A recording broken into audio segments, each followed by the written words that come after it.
All right, here's the truth. The vast majority of mobile home sales that fall apart actually have nothing to do with the home itself, but it has everything to do with the park approval process.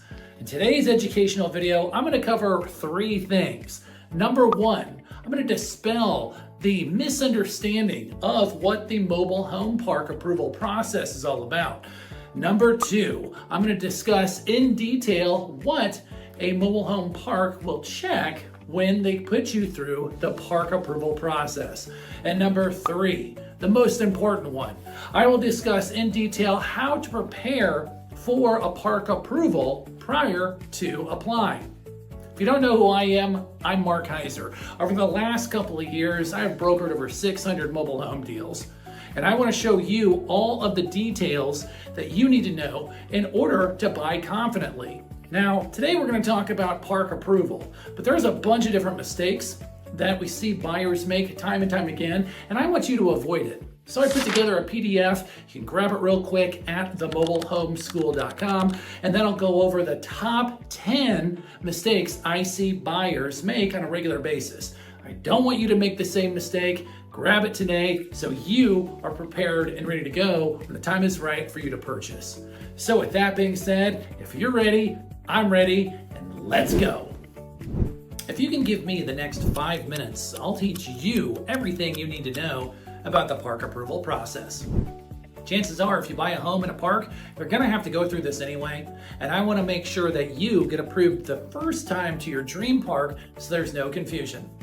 So let's get to it. Now, generally speaking, a park is going to check the same things on every applicant. The first one is the most confusing. And that is going to be money. How much money is coming in every single month? Now, when we talk about money, it has got to be taxable. If you have a side business where you're making cash, that will not count towards the park approval number.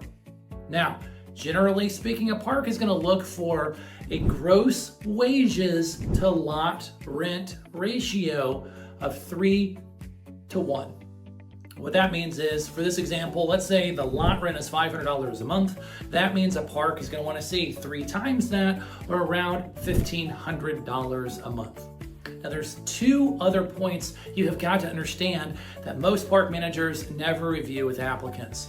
Number 1, if you are applying for the community with you and somebody else, they will combine your income. So that's the good news. The bad news is if you're buying the home from someone, let's say you're buying the home for your mother, and you have the money to purchase the home and you have the money to be approved at the park, but you're not living in the park and your mother is. Your mother will be solely responsible for the lot rent. So you have got to make sure that even though you're buying the home for your mom, that your mom can stand on her own 2 feet and be approved on her income. If she's not approved on her income, she will not be approved to live in the park. So the money is the biggest thing and the often biggest confusion with park approval. Number 2. And this one is another one that gets interesting real fast.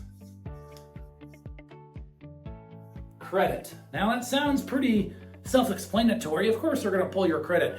Yeah, but there really is no hard line number that most parks will go by. What they do check is recent evictions. So if you have an eviction that was recently on file, make sure you let the park manager know that, because the worst thing you can possibly do is to surprise a park manager during the approval process. They're always going to check evictions. They will check your credit. Kind of just know your past so that you can present that to the park manager. Number 3, and speaking of past, we'll go ahead and write that. Criminal past. They're going to go and pull your criminal record. Generally speaking, if there's a felony on file, especially a recent one, it's going to be a big red flag. If you'd had the unfortunate circumstance of having that happen to you in the past, make sure you present the documentation and be upfront with the park manager to see if they'll work with you. Now, those are the 3 main things, but there's a ton of extra steps you want to make sure that you do in order to get approved the first time around. Number 1, know your numbers. Always understand what your numbers are. And by numbers, I mean how much money is coming into your account every month. Then use the 3 times multiplier and shop for homes and parks that you know you'll qualify for, financially speaking. It's not worth your time, believe me, to start looking at parks that you know you will not get financially approved in.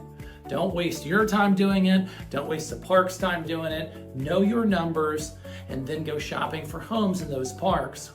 Number 2, always understand your past. If you've had issues with evictions, if you've had issues with the law, make sure you have all of the documentation to present to the park manager so that you can be honest and upfront so they can make a clear decision quickly on your past. The next one, and this is a huge one, call around to a bunch of different parks and get an idea of exactly what they're looking for during their approval process. Run that through your numbers, run that through your past, and decide, do you even want to look at homes in that park, or does that not make a lot of sense for you? Number 4, and this is a big one, a lot of people don't talk about. Every time you apply for a park, they are going to charge you an application fee. Now that'll vary anywhere between $20 to $40, maybe $50 per person per application. As you run the math in your head, you can see very quickly how this could easily add up very fast. So to avoid spending your hard-earned money on nothing, make sure you know your numbers, know your past, make a few phone calls, get an idea of exactly what parks look for, and then go forward with the park application. But always remember, there's going to be a fee associated with that. Following those 3 basic steps and the other ideas that we laid out for how to be approved for a park will guarantee that you will get approved for your dream park the first time around. Now, next week we have a fantastic one. We're going to talk about all of the fees associated with lot rent that many times buyers have no idea they're jumping into. Watch that one and you'll be able to save a ton of money, that is for sure. But do us a huge favor, if you haven't yet done so, smash that subscribe button, make sure you leave us a comment below and let us know what you learned in this educational video, as I read them all and I cannot wait to read yours. We'll see you all next week. Have a great one.